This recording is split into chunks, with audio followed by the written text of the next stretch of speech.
오늘은 주요 내용이 재개발에 대한 부분이에요. 그래서 사실은 이미 여기 오신 분들은 재개발 재건축에 대한 내용을 이미 다 알고 계시기 때문에 사실은 이제 한 번쯤은 더 한번 확인하고 싶고 또 질문거리가 있으실 것 같아서 오시는 것 같은데 사실 재개발 재건축 그러니까 통칭의 정비 사업 업무가 대부분 거의 비슷합니다. 그리고 다른 점이 있다면 우리 서울시 같은 경우에는 신속통합기획이 있고 모아타운, 모아주택이 있고 그다음에 조합 직접 설립 제도가 있기 때문에 그런 부분은 좀 다른 거고요. 나머지는 전체적인 절차나 이런 것들은 거의 비슷하다라고 보시면 될 것 같습니다. 그래서 제가 오늘 설명드리는 것들이 여러분들이 이미 알고 계시는 내용하고 별반 차이는 없을 거예요. 차이는 없을 텐데 그럼에도 좀 짚고 넘어가실 것 같아서 한번 확인해 보시면 되는 거고 일단은 재개발 재건축 업무에 대해서 여러분들이 아셔야 될 게 재건축은 뭐죠? 재건축은 대략적으로 아마 알고 계실 텐데 재개발과 재건축의 경계선이 어디라고 보십니까? 기준 혹시 아시는 분? 재건축이 뭐죠? 전혀 모르시나요? 재건축과 재개발의 차이점, 큰 차이점 뭐죠? 그냥 편하게 말씀하셔도 됩니다. 틀려도 좋습니다. 재개발과 재건축을 나누는 경계 모르시나요? 저 혼자 오늘 막 떠들어도 그냥 그렇게 하시죠. 재개발하고 재건축의 큰 경계는 재건축은 우리 아파트 있죠? 아파트를 재개발한다고 하나요? 재건축을 한다고 그러나요? 아파트 재건축입니다. 그런데 아파트가 아니라 주택이에요. 여기는 재개발. 네, 이제 다 돌아가시면 됩니다. 이렇게 하고 가시면 되는 거고요. 일단은 재개발 같은 경우에는 이제 어떤 공동주택, 우리가 통칭 공동주택이라고 하는데 쉽게 아파트가 아닌 주택, 복합 지역에 대해서 보통 재개발이라는 표현을 많이 하고 있습니다. 그렇게 이해하시면 될 것 같고요. 실제적으로 서울시 같은 경우에도 대부분 이제 광역시도 같은 경우에도 재개발이 많죠. 아무래도 재개발 지역이 많기 때문에 보통 재개발이라고 보시면 될 것 같고요. 시작하겠습니다. 영등포 재개발 재건축센터 업무하고 그다음에 재개발 재건축 동향 그리고 재개발 그다음에 Q&A로 할 건데요. 제가 실질적으로 오신 주민들한테는 브리핑 해드릴 시간 한 20-30분 정도 내외가 될 것 같아요. 주요 부분만 짚어드리면 되고 그리고 좀 여러분들이 꼭 인식하셔야 될 부분만 말씀드릴 거라서 그 부분을 확인하시면 될 것 같습니다. 예, 재개발 재건축센터는 서울시 안에 전문적으로 이렇게 운영하는 곳이 우리 영등포구밖에 없습니다. 몇 개 구가 있는데 대부분 비상주거나 아니면은 모지역 같은 경우는 정비관리 전문업체를 구해서 설립해가지고 하는데 실질적으로 주민들한테 이렇게 직접적으로 자문을 해드리고 교육을 시키는 건 우리 영등포밖에 없어요. 그래서 굉장히 좋은 행정 사례고요. 예, 인원은 이렇습니다. 저희가 2명이 상주하고 있습니다. 저희 직원이 이렇게 보시면 될 것 같고, 예, 여기서 제 자랑하려고 하는 건 아니고요. 제 주요 전문 분야는 정비 사업의 사업성 분석하는 게 제 주 전공입니다. 그래서 절차적인 부분이야 어차피 거의 대동소이하기 때문에 사업성에 대해서는 제가 자문을 많이 해드리고 있고요. 그렇게 이해하시면 될 것 같습니다. 네, 센터 소개는 넘어가겠습니다.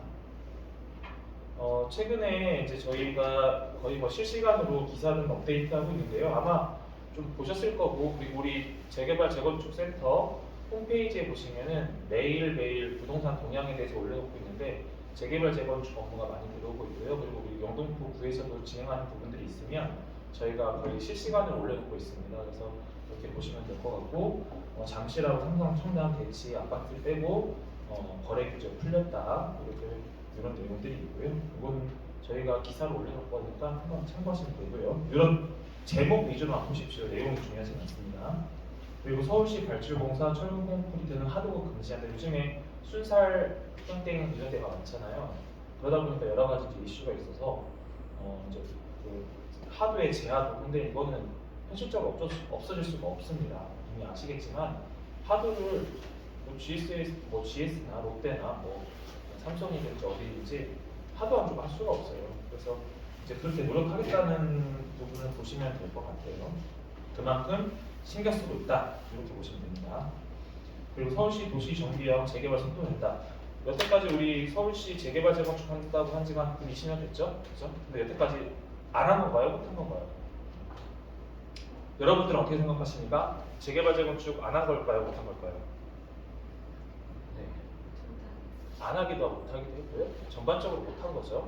그런데 이제 최근에 들어오면서 굉장히 좀 속도를 내고 있는 것 같아요. 왜 그러냐면 현재 여러분들 아시겠지만 부동산 경기가 코로나 때문에 크게 뛰었다가 그다음에 한번 네, 파동이 있었기 때문에 프로젝트 펀딩 때문에 또 아파트 값이 굉장히 부동산 값이 떨어졌죠. 그러다 보니까 최근에 유일하게 그 부동산 투자 개념으로 보셨을 때는 재개발 재건축 말고는 실질적으로 지금은 어디에 투자하기 굉장히 어렵습니다. 특히 저희 같은 경우는 이제 사업성 분석을 이제 제가 주로 사업성 분석 업무를 많이 하다 보니까 저희가 지난주인가요? 지난주에 뭐 숙박 시설을 할 때 국가에서 지원해주는 정책 자금이 있는데 작년도 2022년도에 비해서 2023년도에 사업 설명을 할 때 오신 분들이 시행사분들이 굉장히 많으셨어요. 시행사분들이. 근데 시행사가 왜 왔을까요? PF가 안 되니까. 그리고 그 대구에 계시는 좀 큰 시행사 회장님 오셨었는데 저희 서울사무소로 여기는 이제 영등포 센터고요. 서울대학교에 저희 사무소가 있는데 오셨는데 대구 같은 경우에 12,000세대가 이미 준공이 떨어지고 준공까지 다 떨어진 상황인데 분양이 안 되고 있고, 그리고 3만 세대는 분양을 하겠다고 했는데 지금 착공 자체를 못 하고 있는 거죠. 그러고 보니까 거의 뭐 이쪽 경기 이남 지역 같은 경우는 4, 5만 세대 정도는 지금 아파트 경기가 굉장히 안 좋아요. 그러다 보니까 새로 토지를 구매해서 하는 것보다는 재개발 재건축이 왜 좋으냐면 이유는 딱 하나예요. 조합원이 있기 때문에. 조합원이 있으니까 이분들은 어떻게 합니까? 현금 청산하는 것보다는 현물로 받으려고 하시는 거죠. 그러니까 현금으로 내가 받아서 토지보상처럼 받고 빠지는 게 아니라 내 지역의 조합원으로 가입해서 아파트가 설립이 되면은 거기에 조합원 분양가도 좀 더 싸게 들어가고, 그 다음에 그게 나의 자산이 되니까 향후에는 이제 부동산 이제 금액이 올라갈 거라는 기대 심리가 있기 때문에 하시는 부분들이 많기 때문에 시공업계, 그리고 저희가 이제 저 같은 경우는 신탁사도 하고도 이제 많이 회의를 하다 보니까 신탁사 입장에서도 마지막 남은 부동산 투자처가 재개발 재건축 기준입니다. 흔히 말하면 정비사업구역이라고 하죠. 그래서 최근에 많이 하는데 좀 트렌드가 바뀌었어요. 예전에는 어떻게 했습니까? 뭐 자이든 여러분들이 아시는 여러 가지 브랜드가 있을 텐데 최근에는 두 개의 브랜드가 갑자로 해서 시공하는 거 보셨나요? 보셨죠? 왜 그럴까요? 그만큼 건설 경기가 좋지 않다는 방증이에요. 그래서 그렇게 이해하시고, 그리고 현재 여기 계신 분들은 뭐 대부분 재개발 재건축 조합의 조합원들이 되실 거기 때문에 그렇게 이해하시면 좀 좋을 것 같습니다. 그리고 영등포 쪽방촌 782가구 공공재정비 내년 말 착공 2028년도 입주 이렇게 되어 있는데요. 뭐 좋은 의도로 하는 거기 때문에 분명히 쪽방촌은 뭐 서울에만 있는 게 아니죠, 그죠? 전 지역에 거의 다 있습니다. 쪽방촌이라는 일명 지역이. 근데 이런 부분들도 마찬가지 개발은 분명히 해야 돼요. 개발은 해야 되는데 후속 조치에 대한 부분들도 분명히 고민들을 많이 하셔야 되는 부분들이 있습니다. 그래서 그런 부분들 좀 이해하시고, 저희가 일부 쪽방촌을 자문하고 있는 곳이 있기 때문에 굉장히 좋은 의도를 하고 있지만 또 항상 반대 부분이 따르더라고요. 그런 부분들을 좀 이해하시면 좋을 것 같고요.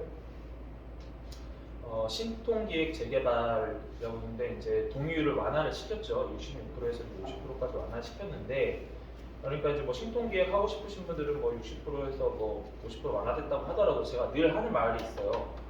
항상 재개발 재건축 업무를 하려고 하면 적어도 85% 동의를 받으셔야 돼요. 네. 받으셔야 사업이 순조롭게 갑니다. 그래서 그런 부분을 좀 기획하시고, 최근에 이번 주에 그 서울역 이쪽 앞쪽 용산 쪽이죠. 용산 쪽에 조합원이 1000명이 넘어가죠. 저희 맞은편 쪽인데 거기 조합원분들이 오셨었어요.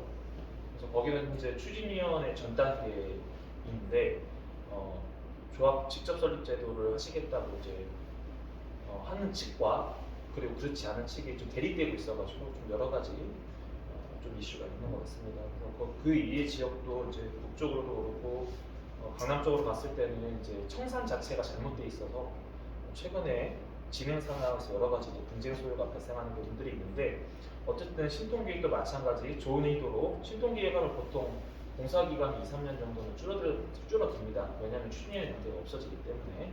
그런데 어쨌든 이걸 진행하시는 분들은 동의율은 적어도 85% 이상을 맞춰놔야 사업이 순조롭게 가고 분쟁 안 터지고 깔끔하게 갈 수 있다. 그거는 꼭 기억해 주십시오. 그리고 뭐 사업 속도 내자, 그래서 조합 직접 설립 제도 마찬가지입니다. 그 조합 직접 설립 제도가 있는데 이것도 이제 조합 직접 설립 제도 신청을 하면 서울시에서 뭐라고 하죠? 컨설턴트인가요? 주무관님 뭡니까? 서울시에서 컨설턴트라고 하나요? 코디요. 코디네이터. 네. 코디네이터가 이제 파견이 되고 이제 그분이 진행을 하게 되는 거잖아요. 자문에서. 네. 그런 부분들이 있는데 우리 영등포는 굉장히 안전장치가 잘 돼 있어요. 왜 그러냐면 이거는 뭐 담당 주무관님들이 계셔서 그런 게 아니라 타하고는 이런 게 없어서 코디네이터가 방문을 하더라도 내용을 몰라요. 예, 임원들하고만 얘기를 하다 보니까 조합원들이 얘기를 이제 모르기 때문에. 근데 우리는 어쨌든 자료를 뭐 가져오시든지 저한테 전화를 주시든지 그렇게 하면 제가 실시간으로 대응하거나 아니면 막 너무 정신없어서 좀 대응 바로바로 못 해드리는 경우도 있지만 어쨌든 한 번 더 우리 영등포는 거쳐갈 수 있어요. 누구 통해서? 센터 통해서. 센터 통해서 거쳐갈 수 있는 부분들이 있기 때문에. 근데 이제 최근에 이것도 마찬가지 이번 주의 얘기인데 일단은 그 코디네이터 분이 조합원들이 전화했을 때 대응하지 않고 임원들만 전화해요. 그런 일이 있었다고 민원 넣습니다. 서울시 이번 주에 넣었을 거예요. 코디네이터 전화했는데 코디네이터가 소리를 지르더래요. 왜 나한테 전화해서 임원이 아는 사람이 나한테 전화하냐 그랬다고 합니다. 그래서 분명히 장단점은 있는데 좋은 제도인데 항상 이거는 어떤 식으로 가느냐에 따라 중요한데 우리 영등포구 같은 경우는 좋죠.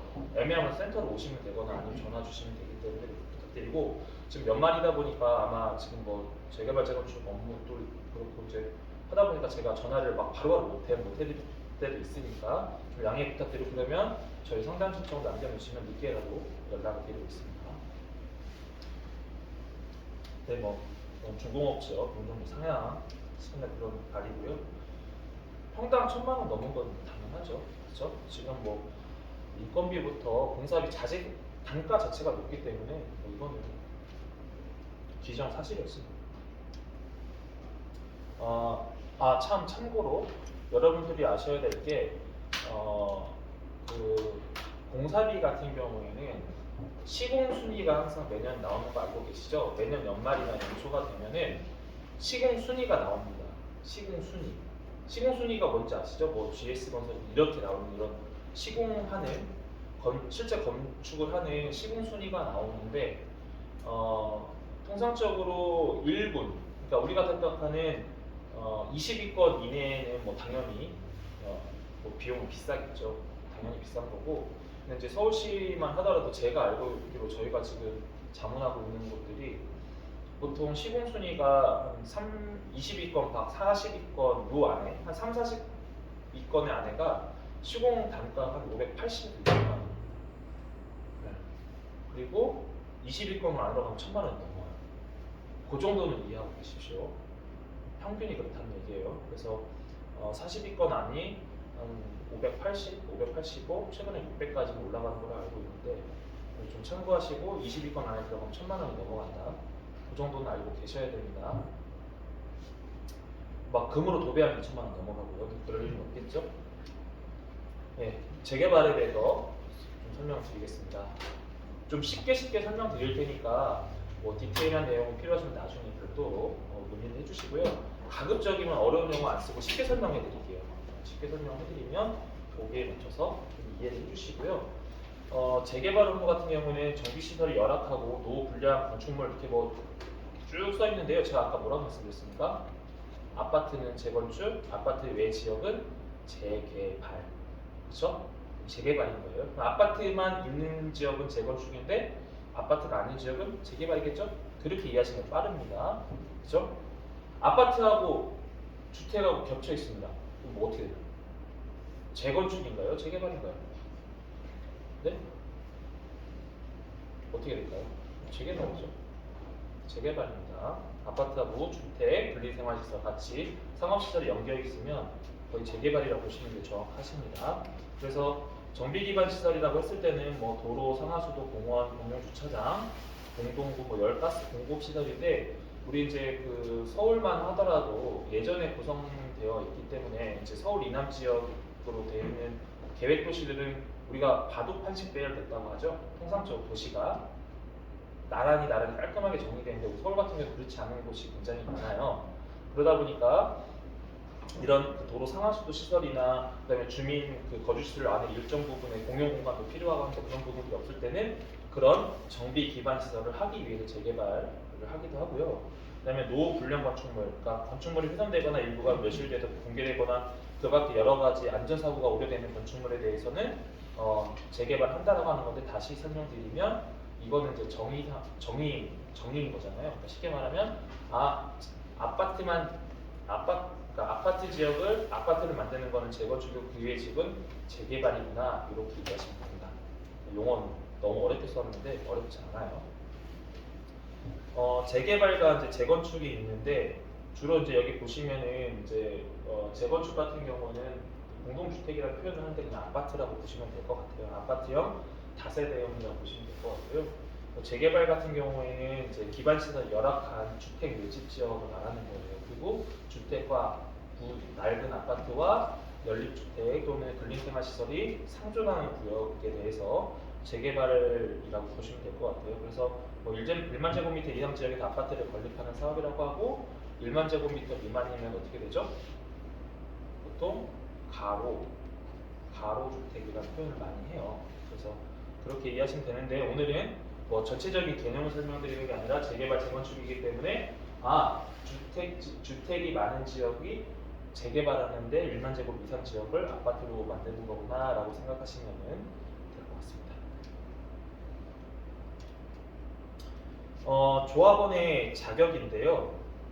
조합원의 자격 같은 경우는 이제 재건축하고 재개발이 조금 달라요. 그래서 뭐 재건축 같은 경우는 건축물과 토지 소유자 통상적으로 재건축을 이렇게 생각하면 되죠. 아파트 세대주, 그렇죠? 임차인 말고 세대주가 보통 이제 조합원 자격을 갖고 있는 거고 재개발은 토지 또는 건축물 소유자나 지상권자, 지상권이 뭐죠? 예, 혹시 지상권 용어 들어보신 분 계신가요? 지상권이 뭡니까? 뭐 우리나라는 뭐 물어보면 절대 대답 안 하죠. 아는데 막 얘기를 안 해요. 왜냐하면 토지 모든 때문에. 네. 그러니까 지상권이라는 거는 토지를 기반으로 위에 있는 건축물이든 뭐든 소유자가 있으면 지상권을 행사한다 이렇게 표현을 하시죠. 그렇게 이해하시면 되고요. 여기 정기개발시설 양호 낳고 있는데 뭐 이거는 큰 의미를 두지 마시고요. 안전진단은 실시하고 미실시도 가능하고 이주대책비가 뭐 대책에 대해서 없다, 지급한다라고 되어 있는데 이거는 그렇게 이해하지 마시고요. 정비사업 전반적으로 이주대책을 세울 수밖에 없어요. 우리나라 구조상. 실무는 그렇습니다. 재개발 이주대책 같은 경우는 뭐 임대주택으로 공급한다거나 그다음에 주거 이전비를 지급한다거나 영업손실 보상을 하는데 뭐 재건축 같은 경우는 사실 뭐 저희가 최근에도 이제 자문하는 것도 마찬가지 이제 아파트 낡은 구형 아파트인데 어느 정도 조합이 구성이 되면은 어느 정도 고려는 해요. 고려는 해서 사실은 근데 이제 여러분도 고민하셔야 될 게 뭐냐면 재개발 재건축을 하게 시작을 하잖아요. 조합이 구성되지 않습니까? 아니면 조합이 구성되기 이전 단계부터 뭐 준비위원회든 추진위원회든 이제 조합이 이제 그렇게 구성이 되는데 여기에 이제 비용들이 발생하지 않습니까? 그죠? 운영하면 다 비용이 발생하겠죠. 그러면 이 운영되는 비용은 다 누구 돈이다? 여러분들 돈으로 하는 겁니다. 이해 가시죠? 네. 그래서 뒤에도 말씀드리겠지만 우리가 뭐 이렇게 설계떡을 이렇게 해서 너무 예쁘게 그려고 하면 뭐 너무 고맙고 감사할 필요 없어요. 그거 다 어떻게 해요?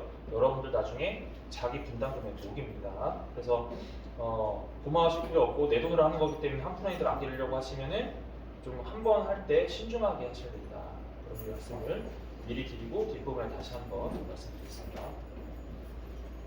영업 손실 보상은 발생할 수밖에 없겠죠. 왜냐하면 분리생활시설이나 이런 것 같은 상가들이 있으면 임차인들이 있기 때문에 영업 손실 보상을 해주는데 사실 여기는 뭐 오신 분들은 임차인분들이 계시는 것보다는 대부분 임대인, 뭐 상가를 갖고 계시다면 임대인이 되실 텐데 임차인분들이 단체로 오시는 경우도 있어요. 저희가 이제 대구하고 대전 쪽 임차인분들 단체로 오셔가지고 했는데 뭐 많이 받고 싶겠죠. 그렇죠? 영업 손실 보상 받고 싶은데 실질적으로 그렇게 많이 받지 못합니다. 많이 받지 못하고 자기가 그동안 수익이나 이런 거 고려해서 하는 부분들이 있다 이렇게 이해하시면 될 것 같고요. 재개발 그 조합의 조합원 자격은 아까 말씀드렸던 것처럼 토지 및 건축물만 소유도 요건에 적합할 시에 조합원 자격이 주어진다라고 되어 있고요.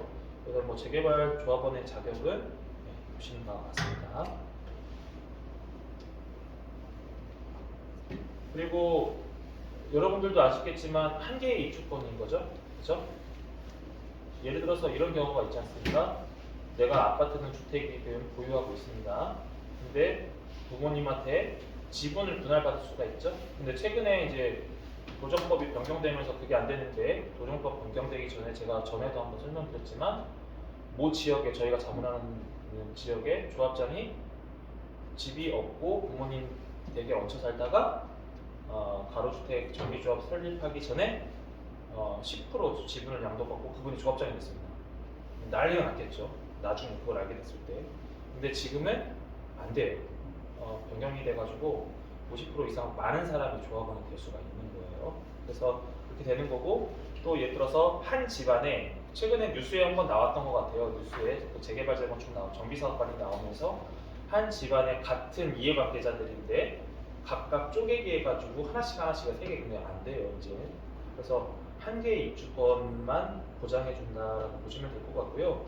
그리고 여러분들이 이제 지금은 뭐 이미 정보가 많이 오픈이 돼서 이해하고 계시겠지만 내가 여기를 내 집을 내줬더니 한 채 더 준다 1+1 여기 마트 아닙니다. 예전에 가능했어요. 예전에는 거의 뭐 그 예전이라고 하면은 제가 봤을 때는 그건 20년 전에 그때는 어쨌든 그 소유자가 공급보다 많았기 때문에 수익률이 충분히 했고 그렇기 때문에 1+1도 충분히 가능했습니다. 제가 그걸 직접 봤기 때문에 뭐 제가 그때 일할 때는 아니고 제가 어렸을 때인데 뭐 이렇게 보상받는 분들을 좀 봤습니다. 근데 지금은 1+1 되는 경우는 있을까요, 없을까요? 없습니다. 왜냐하면 부동산 가격이 너무 많이 올라갔기 때문에 여러분들이 종전자산가라고 보통 얘기를 하죠. 종전자산가가 용어 굉장히 어렵고요. 이렇게 보시면 돼요. 내 지금 집이 이렇게 있는데 간평 떴더니 얼마야? 이게 이제 자산이라고 보시면 돼요. 기존의 자산이고 실질적으로 이제 분양하는 단가 자체가 높기 때문에 그러면은 예를 들어서 내가 자산가액 평가를 받았는데 15억인가 20억 정도 되는데 분양가액이 한 30억이에요. 그럼 여러분들이 얼마 내고 들어가야 돼요? 10억 정도 내고 들어가거든요. 예전에는 1+1이 됐지만 지금 안 되고 그리고 저희가 이 첫 강의를 했을 때 역세권 발전 사업을 한다면 역세권 발전 사업을 하면 1+1 해준다고 했다고 해요. 그 조합 쪽에 그렇게 얘기했다고 합니다. 그런 경우는 없습니다. 1+1은 언제만 가능해요? 내 종전 자산가액이 한 4, 50억 되는 거예요. 50억 돼요. 근데 분양가가 20억이에요. 그럼 두 채 받을 수 있겠죠. 그러니까 그런 개념이라고 보시면 되는데 지금은 1+1은 없다고 보시면 됩니다. 네, 그리고 이제 그 권리 산정 기준일이 있는데 여기 보시면은 정비구역 지정고실 또는 기본계획 수립 후에 정비구역 지정 전 시도지사가 따로 정하는 날 그러면 이거는 이제 뭐 자료를 좀 보고 말씀드리는 게 제일 좋기는 하는데 뭐 공공재개발 같은 예정구역 지정고시가 있는 날 또는 예정구역 지정고시 전 시도지사가 따로 정하는 날 이렇게 되어 있는데 이거는 결과론적으로 뭘 기준으로 하냐면 그 고시를 하게 되면은 그 기준일이 나와요. 그럼 그거 기준으로 해서 내가 그 지역에 재산권을 행사할 수 있느냐 없느냐 여부로 보시면 되는 거고, 그런데 꼭 이제 그 재개발 재건축 같은 경우에는 이제 두 가지 형태가 있는데, 주택법에 의해서 지역주택조합이라고 들어보셨죠? 지주택, 지주택 표현하는 것들은, 그러니까 나머지 재개발 재건축 같은, 그러니까 우리가 통상적으로 하는 재개발 재건축은 조합원이 늘 수 있을까요? 그러니까 조합원이 300명이에요, 100명이에요. 여기서 조합원을 더 수를 늘릴 수 있을까요? 없어요. 없어요. 일반 우리가 생각하는 정비 사업은. 근데 지주택 이거는 조합원을 늘릴 수가 있어요, 없어요? 있어요. 왜냐하면 그 사업을 더 확장시키기 위해서 외부 투자를 받죠. 투자를 받다 보니까 거기에 여러 가지 문제가 있는데, 그런 건 가능한데, 이제 이런 여기서 말하는 지정고시 같은 경우는 어차피 고시일 기준이 나오기 때문에 그거 보시고 확인하면 되시고, 이걸 막 우리 권리 선정기일이 언제예요? 이거 필요 없고요. 그냥 이거는 그냥 구청에다 물어보면 그냥 바로바로 나와요. 네, 이해하시면 돼요. 뭐 지정 권리 선정기일이 어떻게 되는가요? 이건 여러분들 중요하지 않으면 전화해서 물어보시면 그냥 빨라요. 그래서 이제 구역을 이제 뭐 면적은 1만 제곱미터 이상, 그리고 뭐 노후동수 3분의 2 이상 이렇게 돼 있고요. 근데 이제 사실은 여러분들이 스스로 평가하는 것보다 이미 각 지자체, 그러니까 시, 군, 구, 보통 우리 이제 광역시도에서 구에서 이미 어느 정도는 재개발 재건축 부지를 생각하고 있어요. 그리고 여러분들이 이제 별도로 신청하는 부분에 대해서는 이제 판단을 하긴 해야 되는데, 이미 이제 구에서도 자료를 어느 정도 갖고 있기 때문에 구에 문의하시는 게 가장 빠르긴 해요. 그렇게 이해하시면 제일 좋습니다. 그래서 이걸 막 여러 가지 공부해서 굉장히 박사님들도 계신데 여러분들이 박사가 되실 필요는 없어요. 여러분들이 하셔야 될 거는 제가 뒤에 말씀드릴게요. 재개발 그 지정 요건 완화하기 위해서 뭐 주거 정비 지수제를 폐지하고, 뭐 제2종 일반 주거지역을 용적률을 뭐 층수 제한의 2종을 일반 수준으로 완화하고, 이제 이렇게 얘기되는데, 근데 이제 뭐 완화가 된다고 했을 때는 제가 늘 이제 말씀드리는 부분이 그 그러니까 재개발 두 가지 종류로 재개발을 보통 하게 돼 있거든요. 그래서 그러니까 일반 우리가 흔히 말하는 재개발이 있고 공공 재개발이 있어요. 그래서 공공 재개발과 재개발은 분명히 다르거든요. 그러니까 공공 재개발에 앞에 보실 때 공공이 붙은 거잖아요. 공공이 붙는 건 어떤 목적일까요? 공공기관이라고 하면은 시겠죠. 현재는 시에서 관할하는 요구하는 조건들에 맞춰서 부합해서 사업을 하면은 용적률을 상향을 시켜주는 거죠. 종상향을 시켜준다 표현을 하죠. 그죠? 종상향을 시켜주는데, 그러면은 그 안에 임대 아파트가 무조건 들어가게 돼 있어요. 공공시설이 들어가게 돼 있어요. 공공시설.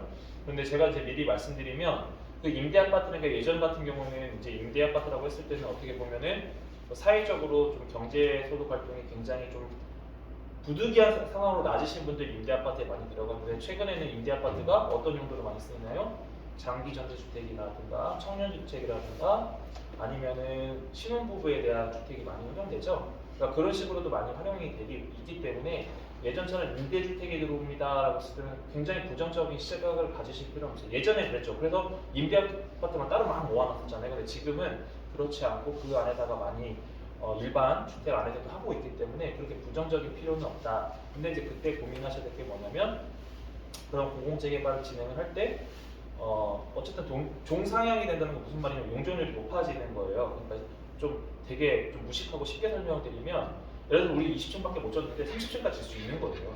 근데 그 중에 30층 중에 반은 공공주택, 임대주택을 활용할 수 있는 게 공공재개발이라고 보시면 돼요. 물론 또 이렇게 하나하나 까고 들어가면은 또 좀 디테일한 부분이 있는데, 그렇게 이해하시는 게 빠르고, 대신에 이제 종상향이 되면은 수익성이 높아지죠. 그럼 수익성이 높아진다는 거는 반대로 말하면 무슨 얘기죠? 여러분들이 내셔야 될 자기 분담금이 줄어들겠죠. 그러니까 항상 그게 일장일단 있다. 그렇게 이해하시면 좋습니다. 그래서 재개발 절차 같은 경우 다 똑같습니다. 정비 사업은 대동소이하고요. 그래서 이제 주민 제한을 하게 되면은 사실 주민 제한보다는 이미 구에서 정보를 다 갖고 있어요. 이미 갖고 있고 전체적인 도시계획 개념 안에 있기 때문에 여러분들이 주민 제한 안 하더라도 뭐 우리가 빠진 것 같아라고 해서 하는 건 경우도 있지만, 대부분 우리나라에서 생각하는 정비 사업은 주민 제한형보다는 공공 주도형입니다. 그래서 보통 이제 서울시 도시계획위원회에서 최종적으로 그러니까 선이라는 표현은 좀 그렇고 도시계획에서 보통 어느 정도는 가이드 잡고 이미 구에서 데이터가 다 있기 때문에 예, 그런 부분들은 오히려 구에 문의하시는 게 더 빠르고 우리 영등포 같은 경우는 좀 내가 구에 전화하기 좀 불편해. 그러면 저희 센터에서 문의해서 나 무슨 동 어디에 사는데 우리는 뭐 재개발 구역인가요 어딘가요? 하면 저희가 기본적으로 갖고 있는 자료가 있어요. 그럼 그걸 보고 안내해드릴 수도 있고 그 지역에 해당 안 되면 저희가 대신해서 구에 문의를 드리니까 저희 센터를 적극 활용해 주시면 좋을 것 같고요. 어쨌든 주민 제한이 이제 되게 되면은 정비 계획을 수립하고요. 그러니까 정비 계획을 수립한다는 거는 이제 정비 구역으로 지정을 해주는 거예요. 이렇게 지역은 뭐 재개발 지역이야 이렇게 해주는 거고 정비 구역이 지정되면은 이제 추진위원회가 구성이 되죠. 추진위원회가 구성된다는 거는 이제 조합을 설립하기 위한 앞단계인 거죠. 통상적으로 이제 추진위원회 위원장과 추진위원회를 구성하는 임원들이 결국 조합이 설립이 되면, 그러니까 조합이 인가가 되면은 인가라는 법인 설립인데 인가가 되면 그분들이 결국 추진위원회 구성한 추진위원장과 임원들이 조합의 조합장과 이사, 뭐 감사 역할을 맡게 되어 있습니다. 그래서 여러분들이 이제 진행하실 때 좀 제가 강조하고 싶은 게 추진위원회 구성을 하실 때 잘 하셔야 돼요. 왜냐하면 통칭 이 재개발 재건축 정비 사업이 한 번 어느 정도 가이드가 구성되면 이게 개인 재산에 대한 소유권 행사의 업무이기 때문에 여러분들이 굉장히 실수하는 게 있어요. 뭐 추진위원회 문제가 있고 조합에 문제가 있어요. 그러면 구에서 권한이 있을까요? 있습니까? 없습니까? 별로 없어요.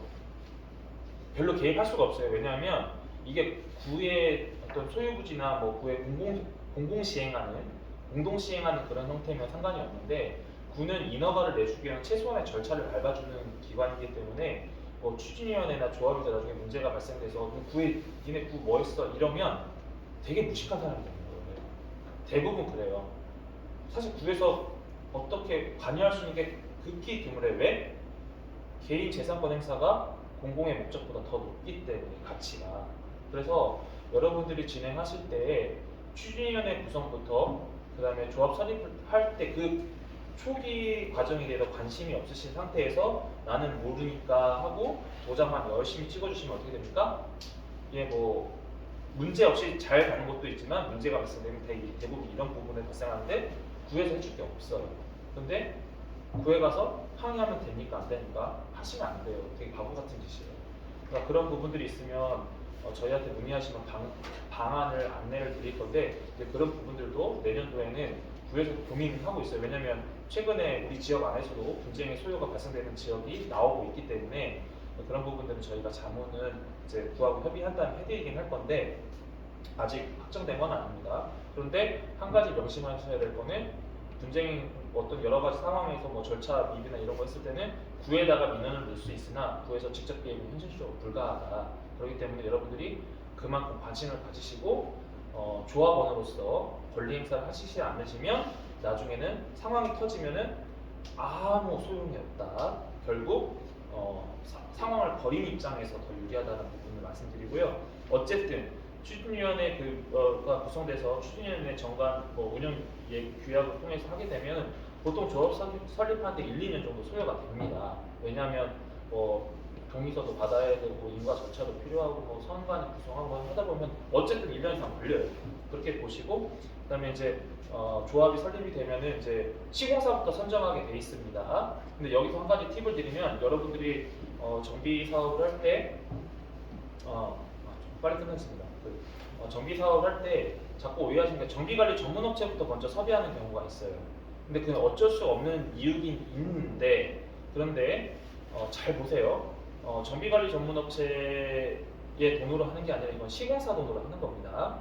그래서 시공사에서 사실 관리하는 주체이기 때문에 정비관리 전문업체가 시공사를 선정하는 게 아니에요. 그거를 잘못 알고 계세요. 시공사 선정하면 시공사에서 정비관리 전문업체의 기본적인 기초 계약금을 제시를 하기 때문에 그 금액으로 돌아가는 거예요. 조합이.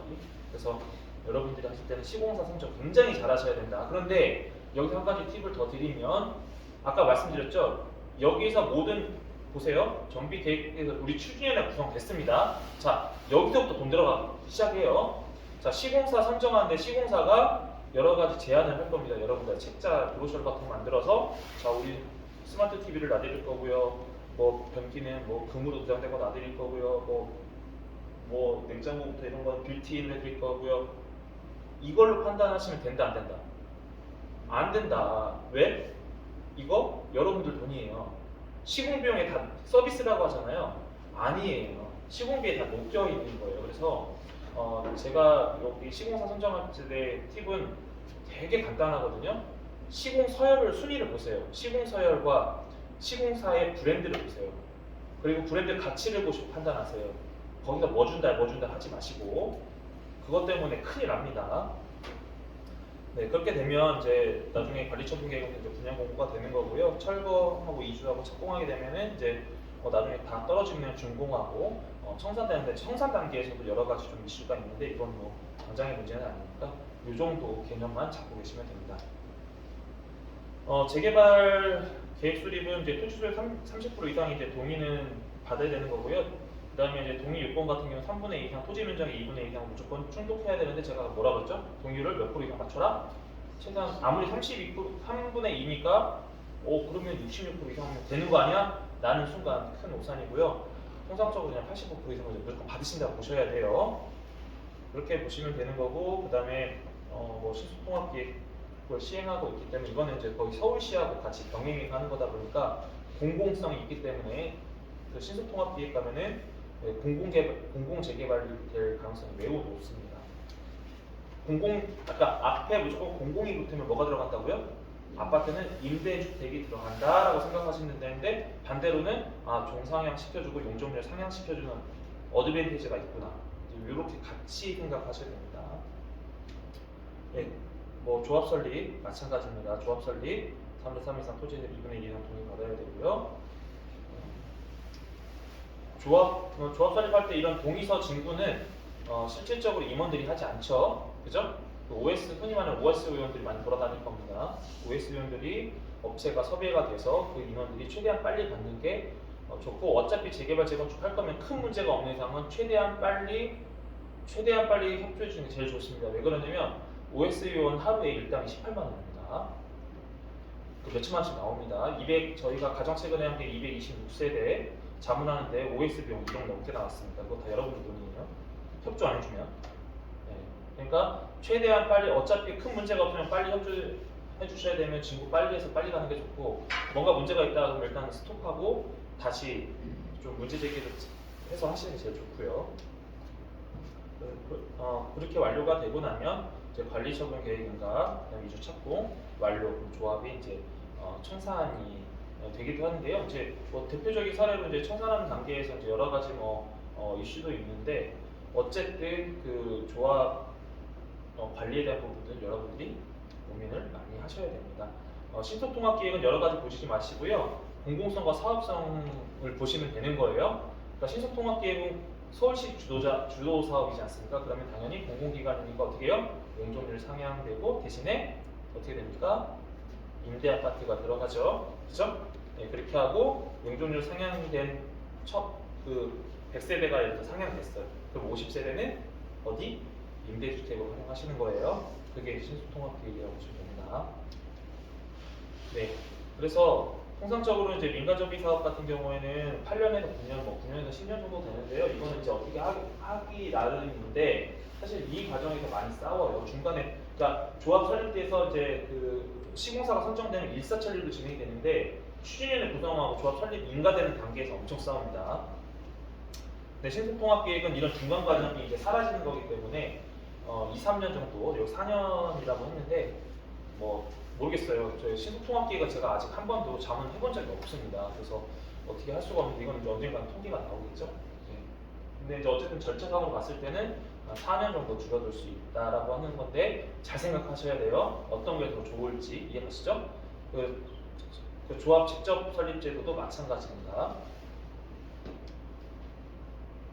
그래서 이제 신속통합 계획의 이제 개선 사항으로는 이제 아까 말씀드렸던 것처럼 3분의 2에서 2분의 1 정도 줄어들었다. 토지 면적은 당연한 거 똑같고요.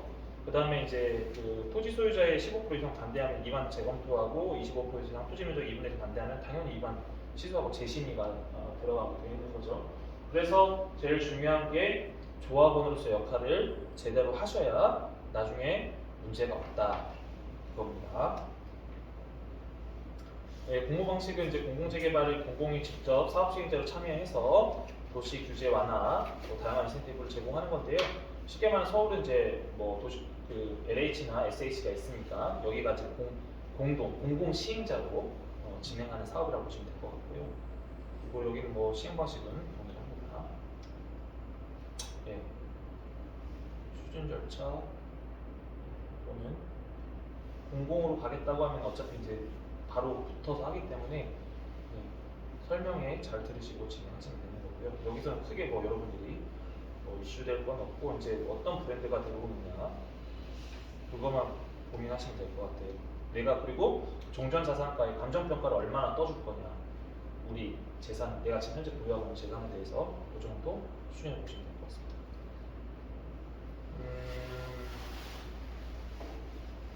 뭐 내용 어렵고요. 공공재개발 아까 말씀드렸죠. 용적률 상향시켜준다. 그것만 딱 기억하시면 됩니다. 뭐 여러 가지 있는데 그건 사실은 뭐 이제 명확하게 나와 있는 부분은 아니기 때문에 용적률과 그게 아마 용적률 상향되다가 빠르실 겁니다. 예, 추진 혜택, 뭐 도시 규제 완화해주고, 그다음에 사업성 보장해주고, 인허가 그러니까 속도 빨리 해주고, 일부 사업비 지원해주고 그런 부분인데요. 어쨌든 공공을 하면은 분명히 일단 있는 거죠. 그래서 제가 공공 재개발을 뭐 안 좋게 보는 건 아닙니다. 다 일장이 있기 때문에 어떤 면에서는 더 투명할 수도 있어요. 공공 재개발은 이제 도시 규제 완화, 그리고 공사업에 대한 관리, 연중 강화. 민간 재개발하고 공공 재개발이 있는데요. 여기에 보시면 이제 좀 비교를 해놨는데 그 민간 재개발 같은 경우는 뭐 당연히 똑같은 조합, 무조건 이제 조합을 통해서 가는 거고요. 재개발 의무 임대 15% 추가 공공 기여 이렇게 했는데 이제 의무 임대는 이제 15% 용적률 체계를 갖고 있는 거고요. 공공 재개발로 가면은 공동 시행 있고 조합하고 같이 공동 시행인 거죠. 그리고 이제 공공이 아예 그냥 니네가 자체적으로 해. 이제 할 때 LH하고 SH에서 그러니까 시행사로 나오는데 조합원 분양을 제외한 면적의 세대수의 그러니까 조합원 분양을 제외한 면적의 또는 세대수의 50%를 이제 공공에 기여한다라고 보시면 됩니다.